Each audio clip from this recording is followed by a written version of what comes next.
Welcome to As It Relates To, where we have real, unfiltered conversations about life and growth.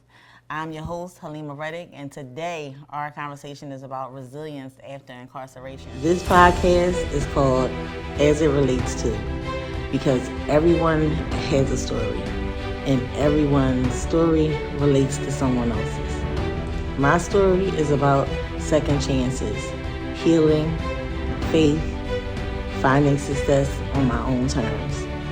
Welcome to As It Relates To. As you guys may or may not know, back in 2007, I was incarcerated for 2 years. I returned back to the streets in 2009, and life had to start over. Starting over was definitely not on the spectrum for the plan, because I thought I was just going to be able to just jump right back in, but that wasn't the case. A lot of people have faced these obstacles and not knowing where to start, not knowing where to begin, not having the resources for rehabilitation or reintegration, and I didn't have those resources because I didn't know about those things.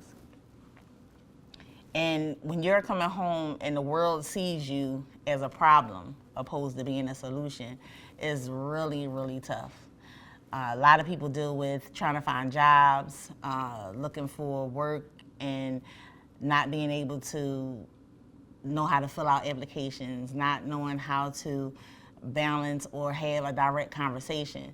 So fortunately, I had my craft, and that's what kind of like saved me once I came home. Rebuilding my life after incarceration was very different because I had my children. So trying to rebuild and have them wasn't easy at all, because people don't think like, okay, you're coming home and it's like you need time, give you some space, let you grow, let you find out what you need to do, let you try to find a job. And at the time, like, finding a job wasn't the plan, because I wanted to get back into the hair industry. I wanted to start working back in a salon. I wanted to have my own salon. Those are all the things I thought about while I was going. But it's like when you come home, everybody's like, oh, you back? Get your kids. It's not like, go ahead, get yourself together, do what you need to do. So it took some time, and then having them right away kind of made me have to work a little bit harder, but it made me have a little bit more resilience with regard to trying to find somewhere to live so that we all could be together and different things like that. And then I came home to 3 totally different people. Even though it was only 2 years, those 2 years were detrimental by way of trying to figure out what I was going to do and who they were and who I was, because I wasn't the same person either. And with trying to figure out what I could do with them, where I was going to take them, where I was going to be living, how am I going to get them to school, it was just a lot, because it was a lot I had to think about coming home. Rebuilding took a lot out of me. It swayed me in ways that I never thought it would. It knocked me down. It made me think that it was impossible and it was going to be hard, but it wasn't as hard as I thought. It just, I made it that way because I was fighting myself during that time.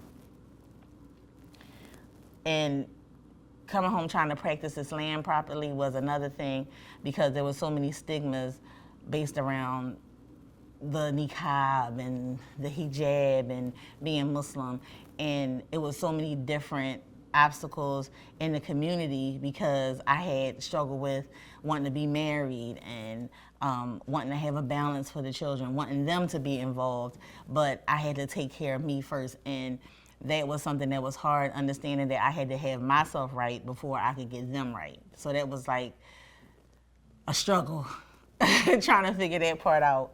And navigating a family dynamic was tough, because I had my oldest son and I had my 2 little ones, and he was kind of getting in a space where he was becoming set in his ways, and he had his thoughts of how he thought life was supposed to be. Then having to deal with the 2 younger children who really just didn't understand everything that was going on, because life didn't stop for them. But for my oldest son, life stopped, and I think that was because our connection and our relationship was a little bit different, and losing that space in between kind of caused us to have a lot of friction, because I just thought like he was just supposed to go back to doing things the way we were doing them before, and it wasn't like that, because at this time now he's becoming a man and he had his own, I guess, his own pace that he was taking, his own pace he was following, and it was rough. It wasn't easy at all. In my mental state, I don't know where I was mentally. Mentally, I think I just wanted to be comfortable, but it was so hard to be comfortable because I had to balance so many different things. I had to balance being a mom, being just turned down by so many different avenues that I had before. Losing the salon, losing my home, made me had to figure out like what I was going to do. And I was living with my mom when I first came home, and I didn't have anything. It was like I was stripped to nothing. So trying to get back on track with those things, and then the children being used to living a certain way, and that lifestyle was kind of snatched away from us, was kind of rough. I don't want to be emotional about it, but that's how it was for that time. And reentry, reintegration is so much more than just finding a job. Reintegrating yourself is the most important thing. Because, like I said, I didn't know who I was at that time. I was still trying to figure out who I was, where I wanted to go. And I know I still wanted to do hair, but I just knew that I didn't want to be in the same places. I didn't want to be around the same people, because I didn't want to get caught back up in kind of that same lifestyle, and I wanted something different. But taking that time out for that 2 years gave me an opportunity to see things a little different, to see things in a way that I could be a better businesswoman, I could be a better mother, I could be a better Muslim. And those things were the hardest coming back into society, because I had to work hard on it, because I didn't have nothing. And starting from the beginning, you got to ask people for things. You got to ask questions. You got to connect with people. And there was something I really wasn't used to. I was friendly and all those things, but when you need people, it's a totally different vibe than just coming out and being able to do things the way you need to do them. Changing the narrative. I wanted to change the narrative with our family. I wanted us to be better and do better, because my son was coming from a place where his father was incarcerated. Then I just came home from being incarcerated. All three of them were separated in different places. So I had to work hard to change the dynamic, to get them to get to know each other again, because everybody was living separate lives. Nobody was connected, not even me. I wasn't connected to them, and I wasn't connected to myself. So building that was hard, and I think the hardest obstacle I had was connecting back with my son, my oldest son. And connecting with the younger ones was kind of easy, because they were just happy that I was there. But I think it was that separation, because I didn't talk to them the entire time I was gone. So not talking to them and being separated from them, I think he had his own idea of what it was, but I had a hard time coming back and getting them to understand the new way we were going to be living and figuring that out. Your past does not have to define your potential. So knowing where I came from, knowing the life I led as a stylist, knowing how we were used to living, I wanted to live a humbler life, if that makes sense. I wanted to be more humble by way of the way that I lived life and the way that I showed them how to live life. I wanted to pull back, and I wanted to shrink a little bit. But then as I started to shrink, I started to think like, why are you shrinking?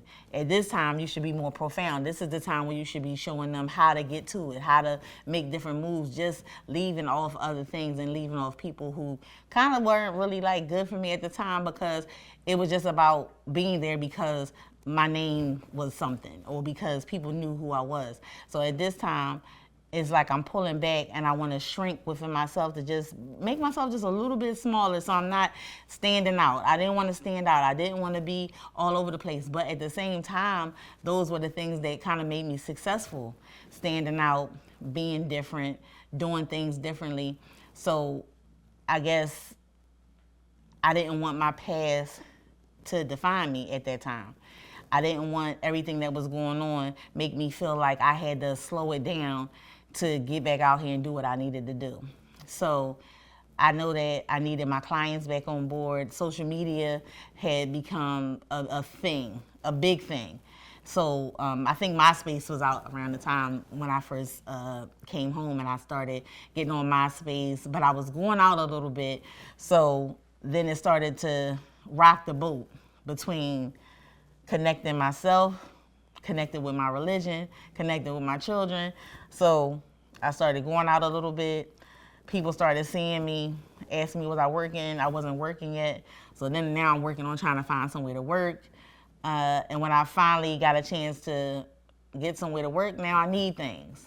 So again, we're back to asking people for things, something that I really wasn't used to. And people were like, where you working at? I just want to come. I just want to get my hair done. I don't care, whatever. And I started getting hotel rooms. So I would get a hotel room, get it for the weekend, do a couple heads there, make my money, and I started just doing like braids, or I would do like sew-ins. I only needed a flat iron and needle and thread. And then I would ask them, like, if you can you grab some thread for me? Can you do this? Can you do that? And I would get them discounts if they bought me something. Then I started buying my flat irons. I found some of my stuff because like I said, I lost a lot of my belongings. And I was making money. So I started making money, and then I found somewhere to work. And once I found somewhere to work, I tried to build up my clientele. So now I'm presenting myself on social media. Then around this time, Facebook came into play. And I don't know if people remember, Facebook at first was like for college students. And then when Facebook came into play, I started, posting the hair, posting myself, and posting where I was at. I started coming up with ideas for specials. I was doing $9.99 hair, bring a friend for $5, $15. So it was 2 people for $15. I just was doing whatever I could at the time to rebuild my clientele. And still now with my family dynamic again, it's like I'm still separated from them because I'm trying to work hard. So I'm in the shop late hours of the night. And they're coming home from school, they're at the shop, they falling asleep.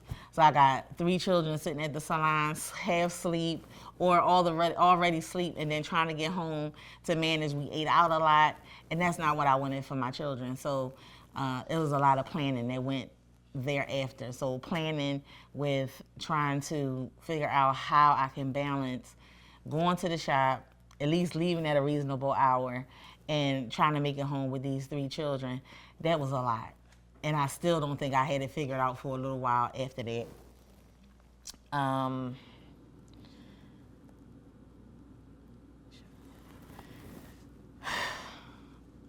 trying not to get emotional, y'all. Balancing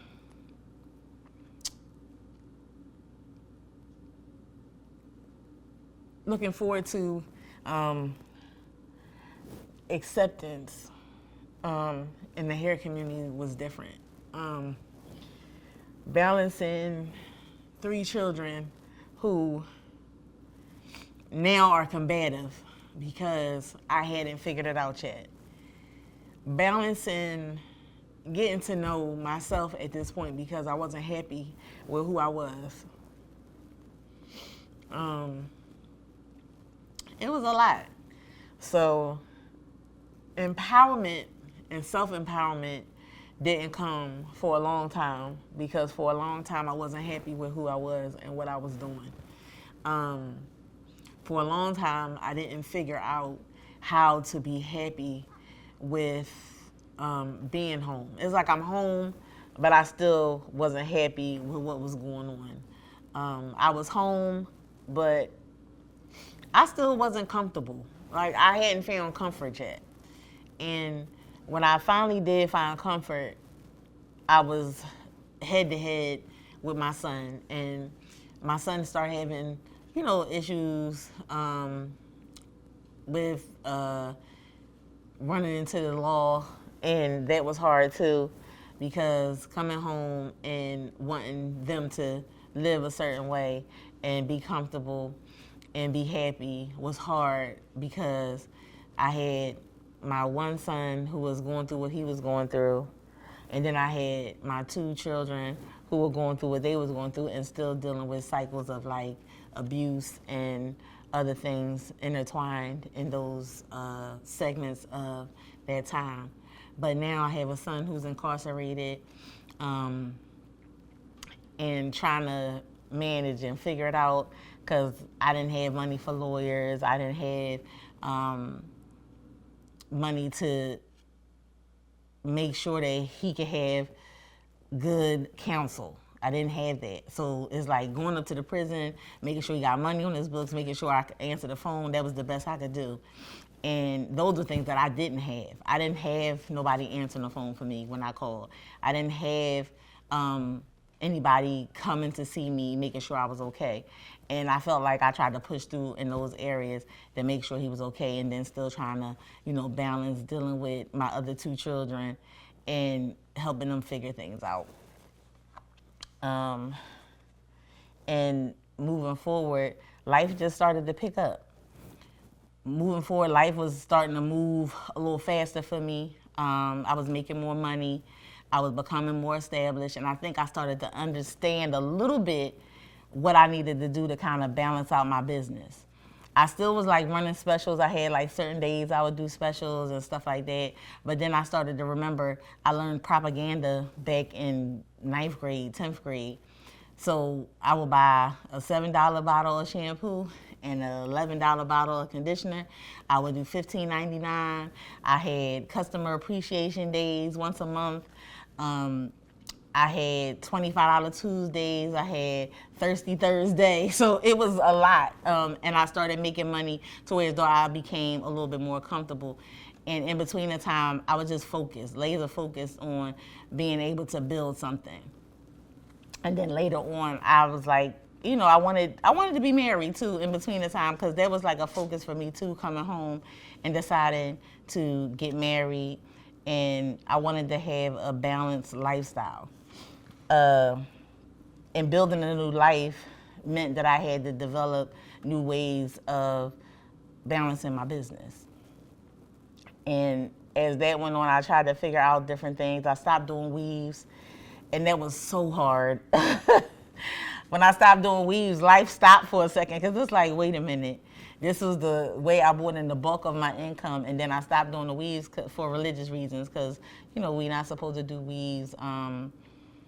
And it was rough. It was hard, because it took a large chunk of my money away. But in between that time, I still was able to balance out some things, so I started getting into color. So now we're talking about building skill. And with skill came training. So now I'm laser focused on doing color. I'm just doing color, short hair and color, because I was doing haircuts at the time, but not to the extent that I am now. But haircuts back then, it was a big thing, but it was like everything was circulated around whatever was trending, as far as like the same thing I guess now with like celebrities and stuff like that, but I just kept it moving. Color became my life. And around 2010, I want to say, that was my main focus. And by 2011, 12, I completely did away with weaves. I had to work. It was a process. I had to work into it. And I needed some kind of direction. So by like 2013, 2014, I started talking to my distributor, and we started talking about different things with me doing retail, having new products and stuff like that. So I started selling retail. Retail was something that you would really never think about, because retail is like a hidden gem, right? A lot of times when you have retail in the salon, you say, okay, I don't want to sell my clients shampoo and conditioner, because if you start selling them shampoo and conditioner, they're not going to come back. That's not true. A large majority of the time, some clients may come every 2 weeks, but in between that week span, sometimes they may wash and blow out their own hair before they come back for their appointment. But then a lot of times, some of them buy it and they never get to touch it because you got your husbands, your sons, everybody in the house is using the product outside of the client. So I always stress that the people don't get caught up in feeling like if you sell them the product, they're not going to come back. They're definitely coming back, but they just need something as a fallback sometimes. And sometimes you might have a client that might get sick in between. They might want to shampoo their hair before they come back, or they may want to shampoo and blow dry their own hair before they get braids put in or install, whatever. But retail paid for trips, retail paid for times where we was able to go out and do things, myself and my children. And that was like kind of the thing back then. But then I got focused again back on marriage and wanting to be married. And in between the time, I skipped some time in between, but I had gotten married and they didn't work out. I had 2 situations that didn't work out. But by 2013, 14, I was sitting and I got married. And again, the dynamic changed. The family dynamic became a lot stronger because I think it was more that there was more balance in the household. And it gave all of us an opportunity to kind of step back from the entire situation and kind of accept this person into our lives. And each one of my children took their time with how they responded to my husband. And I think that's something that needs to be done in families when you're incorporating marriage. Because when you're incorporating marriage, you don't know this person, they don't know this person, and everybody has to grow and get to know that person on their own and build their own relationships. And like now, it's like everybody calls my husband before they call me. So I guess I'm the crazy person because everybody like has their conversations with him before they have them with me, or the personal sides of them they share with him. And I'm grateful for that because maybe I react too fast. I don't know, but I'm mom, so I can understand it. But they all have their own relationship. And I think with this relationship it's made my business grow and strengthen even more because he gives a balance to how I think about things and structure with the religious aspect of our relationship. So I guess like they will fall into like the aspect of spiritual grounding. We think about Islam as I guess like being so what am I trying to say? Being very disciplined, right? And it does add discipline to your life because you had to do things at certain times and everything has something for something in a special way, or everything that you do gives a certain amount of attention to that thing, right? As far as being able to pray certain prayers for certain things and different stuff like that. And not that they're mandatory, but they're there, put in place for you to find comfort in those things.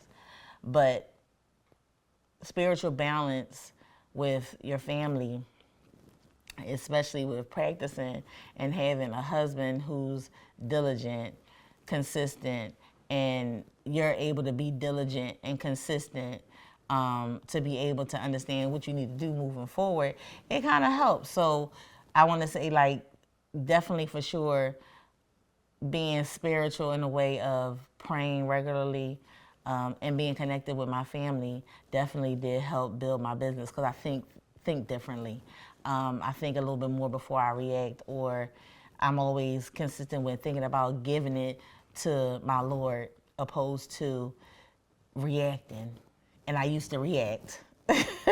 Only Allah knows I used to react. So now having that balance, and I ain't gonna lie, it was rough. It wasn't easy, and because it's something that you're not used to. And I dealt with so many different kickbacks from people because I covered my face. And by covering my face, I think that there's such a stigma behind terrorism and just distrust with Muslims. It was rough. especially in the hair industry, because it's like you all covered up, and you're expecting someone to trust you with their personal self, their hair, how they look, and nobody knows what you look like. But then I had to express to people like, okay, when you come to the salon, you can see me. You get to see my teeth. You get to see me smile. We get to have conversations. And I've had people ask me like, well, I love the way you do hair, but am I going to be able to see you when I come there? And I'm like, wow, like that's a thing. And it was definitely a thing. So that's having that spiritual balance was rough inside of my business at first, but like I said, over time, being able to translate that into how I connect with my clientele was a whole another thing by itself. And I refused, again, to let my past define my future. So being spiritually grounded never allowed me really to look back over my shoulder and think about all the stuff that had happened, all the bad things, all the things that were going on. I was just grateful that I was in a place to be able to grow now. I'm in a place where my business can grow, my children can grow, and our relationship can grow. And then, like I said, adding my person to the dynamic and everything that he brought to the table, it made everything so much easier. And kind of like gave me some balance. And I guess the balance just is hard to look back now and see how everything just went. But the balance needed to be there, because if not, I can't imagine where things would be now if I didn't have the spiritual balance between myself, my family, and my business. Every setback is an opportunity for a get back, right?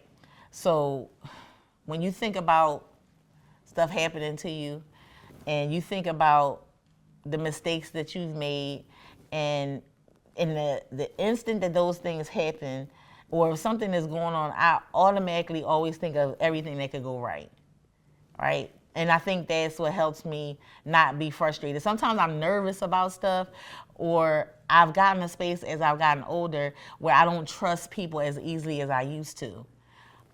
Even like today, I was coming here to the salon, and we had to put a ladder in the back of the pickup truck that I'm driving right now, and that's a whole nother story.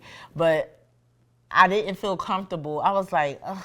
I kept second guessing going to the store and leaving that big ladder in the back. I'm like, maybe it's another way it could fit inside the car. But I knew it couldn't fit inside, but I didn't want to leave it there because I just was thinking like, oh, somebody's going to steal it. They're going to see it. They're going to steal it.